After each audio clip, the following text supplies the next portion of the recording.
অধ্যক্ষ রেফারি এবং আম্পায়ারের ভূমিকা নিয়ে শাসক দলের হয়ে খেলছেন। তিনি নিজেই গোল করতে চেষ্টা করছেন। তাই এই বিধানসভা অধিবেশন থেকে বিরোধীরা কোনোভাবে সুবিচার পাবে না। অতএব এই অধিবেশনের বাকি দিনগুলিতে সিপিআইএম বিধায়করা অংশগ্রহণ করবে না।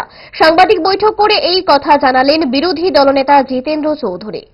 অসত্যকে এস্টাবলিশ করার জন্য আজকে যে নজির তিনি রাখলেন, বিগত 3টা দিন বহু ধরনের তাদের যে অ্যাসল্ট,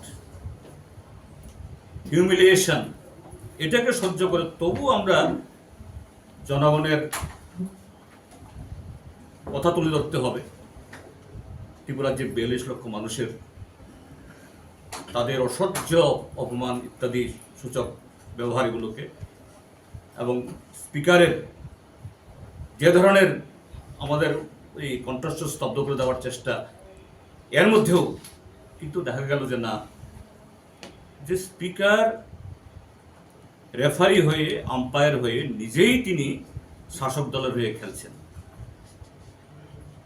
তিনি নিজেই গোল করতে চেষ্টা করছেন। তো এখানে থেকে তো কোনো সুবিচার পাবো না আমরা।